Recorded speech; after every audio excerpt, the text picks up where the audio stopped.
Bismillahirrahmanirrahim. Alhamdulillah, salatu wassalamu ala Rasulillah. Ikhwan akhwat rahmatillah subhanahu wa ta'ala. Kita masih melanjutkan tentang bagaimana tawadhu'nya Nabi sallallahu alaihi wasallam, dan sungguh kehidupan Nabi sallallahu alaihi wasallam penuh dengan ketawadhu'an.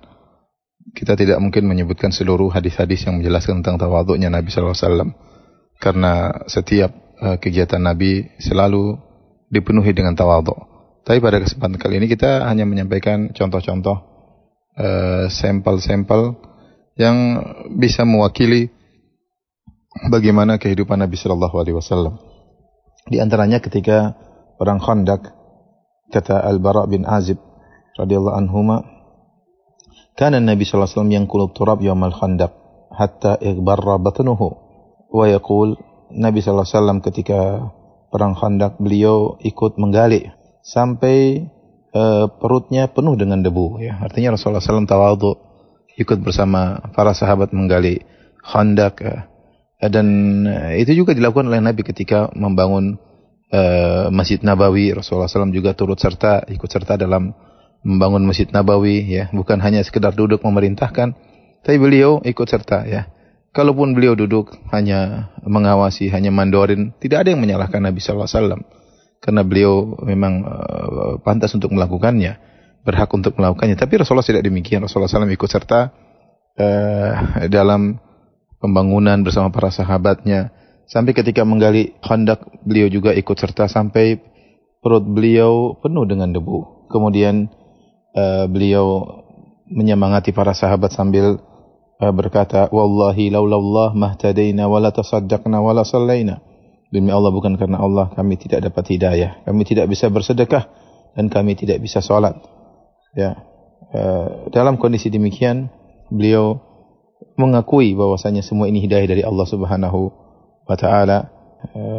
Semuanya karena Allah. Kalau bukan karena Allah tidak ada hidayah, kalau bukan karena Allah tidak bisa bersedekah, kalau bukan karena Allah tidak bisa salat. Jadi seorang harus sadar juga ketika dia bisa tawadhu, semua karena Allah Subhanahu wa taala, bukan karena kehebatan dirinya. Kita tidak ingin tawadhu yang menjadikan seorang menjadi ujub dengan tawadhu'nya, tidak. Tapi dia tahu bahwasanya dia tawadhu karena Allah Subhanahu wa taala. Di perang Khandaq juga Rasulullah sallallahu alaihi wasallam sebagaimana para sahabat yang lain, mereka lapar, ya, sampai disebutkan bahwasanya mereka tidak makan selama 3 hari. Ya, kata Jabir bin Abdullah, labithna 3 ayyam la nadzuku zawaqan. Kami 3 hari tidak merasakan apa-apa, tidak makan makanan. Ya, karena ketika perang Khandaq musim dingin, kemudian para sahabat dalam kondisi kelaparan, ya. Dan mereka ketika sedang menggali Khandaq, tiba-tiba mereka mendapati ada kudiyah. Kudiyatun aradat fil Khandaq, itu ada batu besar yang mereka tidak bisa mereka gali. Maka mereka pergi menuju Nabi sallallahu alaihi wasallam minta tolong agar Nabi menyelesaikan solusi tersebut, karena batu besar tidak bisa mereka hancurkan. Maka kata Nabi sallallahu alaihi wasallam, ana nazil, saya akan ke situ. Tsumma qama wa batnuhu ma'subun bihajar. Rasulullah berdiri, ternyata kelihatan perutnya beliau ikat dengan batu. Subhanallah, bukan cuma para sahabat yang lapar, Nabi sallallahu alaihi wasallam juga ternyata kelaparan, bahkan beliau mengikat perut beliau dengan batu. Begitulah tawadhu'nya Nabi sallallahu alaihi wasallam, ikut serta bersama para sahabatnya dalam proses penggalian Khandaq, lapar bersama mereka, menggali Khandaq bersama mereka, yang menunjukkan tawadhu'nya Rasulullah sallallahu alaihi wasallam.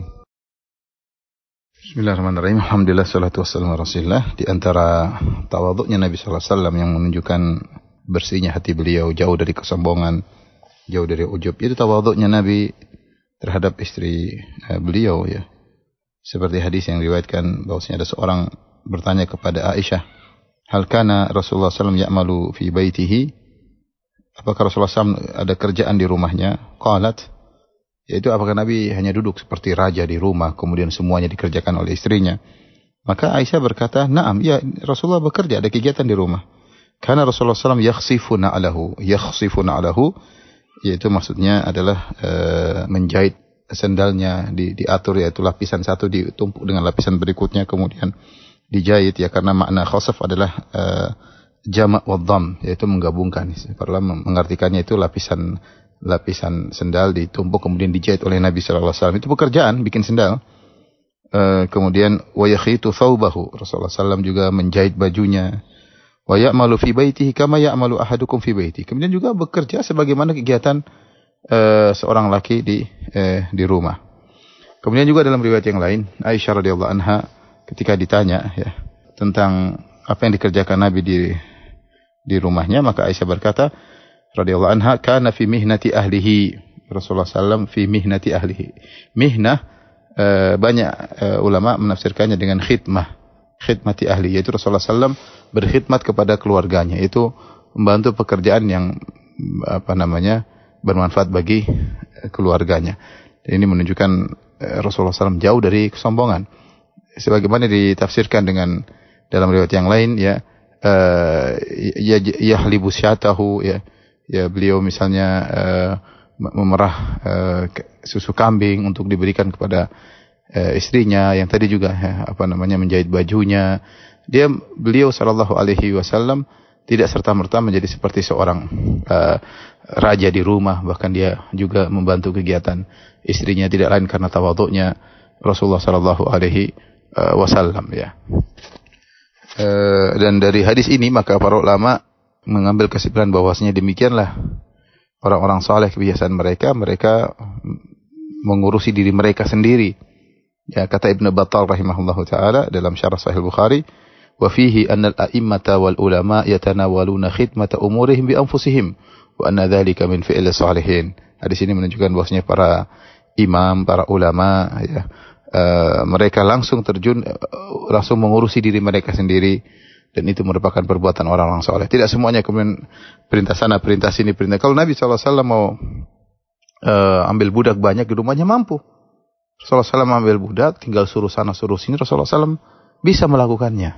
Tapi Rasulullah SAW tawadhu di hadapan istrinya, ya, kerja bareng sama istrinya, gampangannya ngurusin rumah bersama istrinya. Dan ini perkara yang menakjubkan dari seorang sekelas Rasulullah Sallallahu Alaihi Wasallam, begitu tawadhu'nya Nabi Sallallahu Alaihi Wasallam. Kita tahu bagaimana Rasulullah SAW juga tawadhu di hadapan istrinya, bukan cuma dalam rumah, ya, di luar rumah juga tawadhu, sebagaimana sering saya sampaikan ketika Rasulullah SAW menikah dengan Sofiyah, dan Sofiyah ketika radhiyallahu anha ketika ingin naik di atas onta, beliau bukanlah orang yang tinggi, maka Rasulullah SAW menegakkan lututnya agar pahanya diinjak oleh Sofiyah untuk Sofiyah bisa manjat ke atas onta. Ini tawadhu luar biasa ya.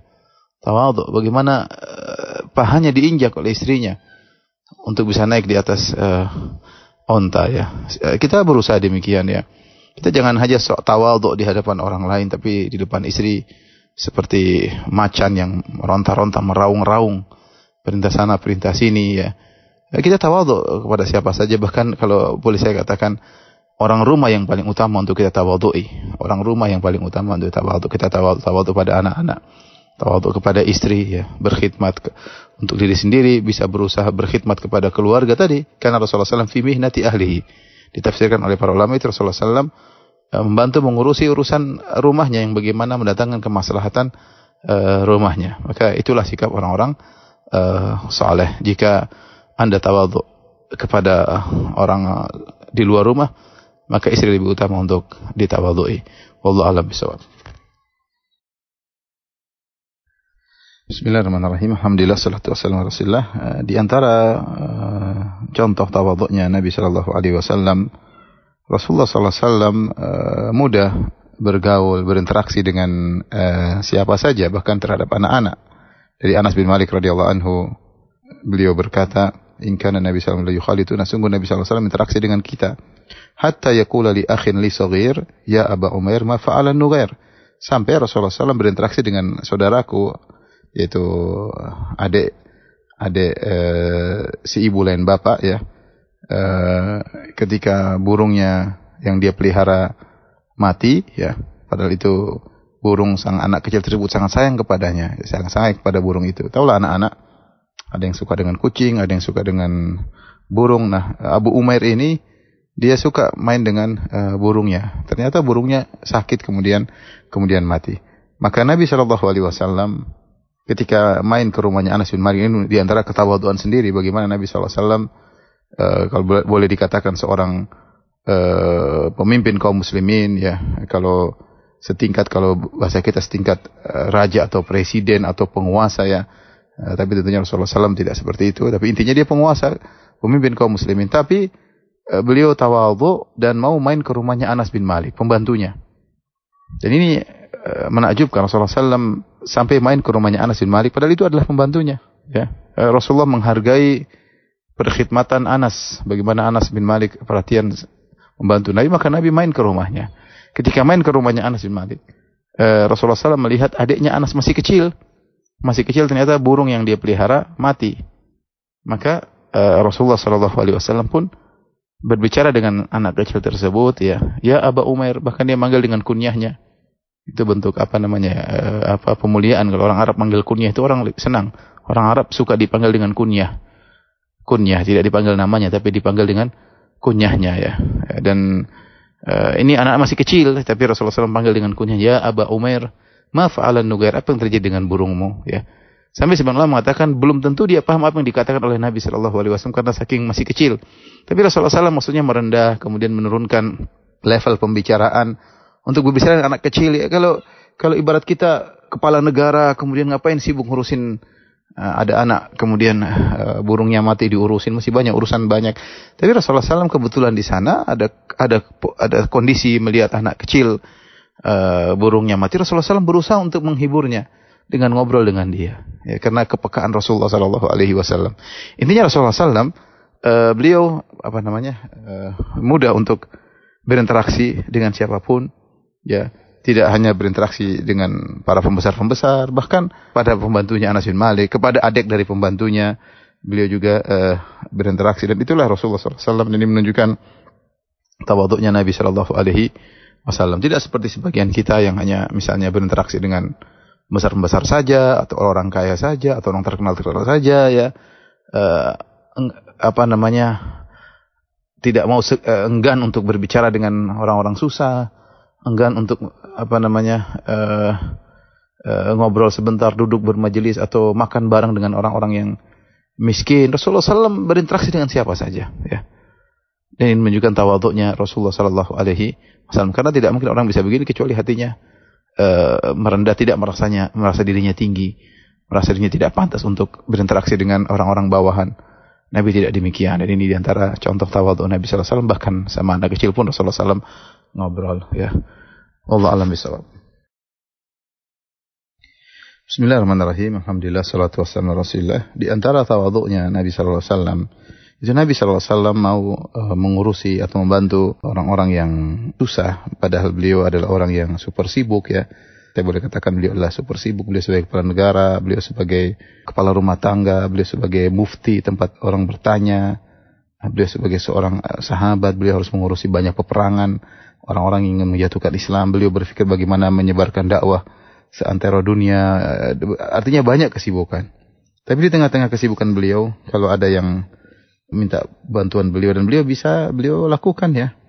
Contohnya dari Anas bin Malik radhiyallahu taala anhu, beliau berkata, "Annam ra'atan kana fi aqliha syai'." Ada seorang wanita akalnya terganggu. Ini bukan orang normal, akalnya terganggu. Wanita tersebut datang kepada Nabi sallallahu alaihi wasallam. Ya, agak terganggu, mungkin agak sedikit begitu, akalnya terganggu, ya. Faqalat, mungkin tidak sampai derajat gila, tapi akalnya terganggu, artinya tidak normal. Maka wanita ini berkata, "Ya Rasulullah, innali ilaika hajah." Ya Rasulullah, saya punya keperluan sama engkau. Subhanallah. Seorang akalnya terganggu datang kepada Nabi, "Saya ada keperluan sama Anda ya Rasulullah." Maka Rasulullah SAW menjawab dengan riang, tanpa ada keberatan, tanpa ada kesal sama sekali, enggak. Dia berkata, "Ya Umma Fulan." Wahai Ummu Fulan, itu wanita tersebut, "Undhuri ayyassikaki syi'ti." Terserah, lihatlah ke lorong mana saya mau ngantar engkau. Terserah kemana saja di kota Madinah. Lihat, kita mau lihat lorong mana nih, mau lihat jalan mana nih. Jalan sana kah, jalan sini kah? Terserah engkau, terserah anti. Hatta aqdiyalaka hajataki, sampai aku penuhi kebutuhanmu, ya. Apa urusanmu aku akan bantu. Fa khala ma'aha fi ba'dhi turuq hatta faragat min hajatiha. Kemudian pada sebagian jalan Rasulullah SAW berdua dengan wanita ini, tentu dilihat oleh orang banyak. Dia ngobrol sama Nabi. SAW. Nabi layani sampai selesai dari kebutuhannya. Entah apa yang diobrolkan, tapi ini Rasulullah sedang ngobrol dengan seorang yang akalnya terganggu. Allah musta'an ya. Bagaimana kita jauh dari Nabi sallallahu alaihi wasallam. Bagaimana akhlak Rasulullah sallallahu alaihi wasallam. Sementara sebagian kita sok sibuk lah, sok anu lah, menyangka bahwasanya membantu orang-orang seperti tidak ada pahalanya. Dan Rasulullah sallallahu ya, ini tentu ada pahalanya. Ada perhatian terhadap orang-orang susah. Maka Nabi sallallahu alaihi wasallam yang kita bilang orang super cerdas mau ngobrol dengan orang wanita yang otaknya terganggu. Sungguh tawadhu yang luar biasa dari Nabi sallallahu alaihi wasallam. Contoh yang semisal ini juga, ini tadi hadis riwayat Muslim. Contoh yang semisal ini juga diriwayatkan dari Anas bin Malik radhiyallahu taala anhu. Beliau berkata, "Kanatil amatu min ima'i ahli al-Madinati li ta'khudha bi yadi Rasulullah sallallahu alaihi wasallam fatantaliqu bihi haitsu sya'at."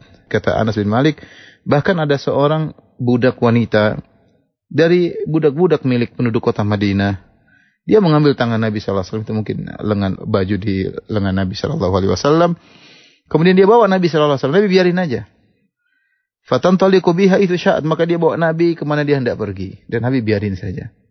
Budak loh, bukan pembantu. Pembantu mungkin levelnya masih tinggi. Ini budak lebih rendah lagi dari pembantu di zaman tersebut. Ya. Budak tersebut ya kita tahu zaman dahulu budak diperjualbelikan ya. Dan tetapi budak ini ketika budak wanita kemudian memegang tangan Nabi SAW, Nabi tidak kemudian menghentakkan tangannya, tidak mengipaskan tangannya, tidak ngapain sentuh-sentuh baju saya. Enggak, Rasulullah SAW biarin, dia ada keperluan. Dia ada keperluan, Rasulullah kebetulan ada waktu untuk menemaninya, maka Rasulullah SAW temani budak wanita tersebut. Subhanallah ya, betapa jauh kita dari, atau sebagian kita, mungkin sebagian antum Masya Allah, tapi sebagian kita jauh dari akhlak Nabi Sallallahu Alaihi Wasallam. Semoga Allah beri hidayah kepada kita semua untuk bisa tawadhu di hadapan siapa saja. Wallahu a'lam bishawab. Bismillahirrahmanirrahim. Alhamdulillah salatu wassalamu ala Rasulillah. Di antara bentuk ketawadhuan Nabi sallallahu alaihi wasallam sebagaimana dikisahkan oleh Jabir bin Abdullah radhiyallahu taala anhuma, beliau berkata, "Kuntu ma'an Nabi sallallahu alaihi wasallam fi ghazatin fa abta'a bi jamali wa a'ya." Kata Jabir bin Abdullah, suatu hari aku bersama Nabi dalam suatu peperangan, kemudian ontaku enggak mampu lagi atau berat untuk berjalan sehingga aku pun terlambat di belakang. Jadi berjalan pasukan dia paling belakang. Subhanallah, orang-orang sudah maju ke depan, Jabir terlambat, ontanya repot, ontanya enggak jalan-jalan. Apa yang terjadi? Fa'ata alayya Nabi sallallahu alaihi wasallam faqala Jabir. Maka datang Nabi kepadaku, Nabi berkata, Jabir, kataku, qultu na'am. Aku berkata, iya ya Rasulullah, saya Jabir. Qala ma sya'nuka? Ada apa dengan engkau? Qultu abta'a alayya jamali wa a'ya fatakhallaftu. Kata Jabir bin Abdullah, ya Rasulullah, ontaku lambat, makanya aku di belakang ya. Jadi perhatian kita di sini, Nabi SAW perhatian terhadap para sahabat sampai dia nengok kepada pasukan yang terbelakang. Jabir bukanlah sahabat yang senior, yang terkenal, kepala suku, bukan anak muda. Anak muda ikut perang ya, entah sudah nikah atau belum ya. Makanya Nabi SAW sampai kemudian ke belakang, kemudian nengok dia, dan terjadi dialog antara Jabir dengan Nabi SAW. Nabi temani dia ngobrol. Bayangkan ini kepala panglima ngobrol dengan anak buahnya yang paling belakang. Sampai di antara obrolan Nabi kepada Jabir, kata Nabi SAW, "Tazawwaj saya Jabir." Kau sudah menikah wahai Jabir. Bayangkan anak muda diajak ngobrol sama panglima, udah nikah belum? Ya. Tazawwaj saya Jabir. Qultu na'am, ya aku sudah nikah ya Rasulullah. Bikran am sayyiban? Janda atau gadis? Kata Jabir, bal sayyiban ya. Saya nikah dengan janda ya Rasulullah. Rasulullah SAW berkata, hal la tazawwajta bikran tudaibuha wa tudaibuka wa tulaibuha wa tulaibuka. Kenapa kau tidak menikah dengan gadis ya? Kau bisa candain dia bisa candain kamu. Kau bisa menciumnya, dia bisa menciummu ya. Artinya Rasulullah SAW ngobrol dan akhirnya Rasulullah SAW, gimana ontamu? Ya saya beli aja. Ya, ini onta sudah susah seperti ini. Udah ambil aja hadiah. Kata Jabir, kata Nabi, enggak, saya beli aja. Ya, kalau gitu kita tawaran dong ya Rasulullah. Berapa kau beli? Akhirnya terjadi tawar menawar dengan Nabi SAW. Itu dalam perjalanan. Ya ternyata onta tersebut kemudian didoain oleh Nabi SAW sehingga onta tersebut tadinya lemah menjadi kuat untuk berjalan. Ketika sudah kuat untuk berjalan, maka tadi Nabi SAW ingin membeli onta tersebut. Yang menakjubkan di sini juga, ketika Nabi meminta onta, kata Jabir, ambil saja Rasulullah hadiah. Kata Rasulullah, enggak, Kata Rasulullah, enggak, saya pingin beli. Ketika Rasulullah mau beli, Jabir malah malah nawarin harga berapa. Dan kemudian akhirnya Rasulullah SAW beli. Ketika sampai di kota, kata Jabir, saya kasih jual ya Rasulullah, tapi saya pingin naik onta ini sampai di Madinah, Anda ambil. Ketika sampai di Madinah, ternyata Rasulullah SAW kembalikan uangnya dan ontanya dikembalikan oleh Nabi SAW. Ini tawaduknya Nabi SAW, bagaimana dia perhatian kepada sahabat pasukannya, bahkan yang terbelakang, dan sempat ngobrol dengan Jabir, tanya tentang bagaimana kehidupan keluarganya. Tidak lain, Nabi SAW mudah berinteraksi dengan siapa saja. Wallahu a'lam bishawab.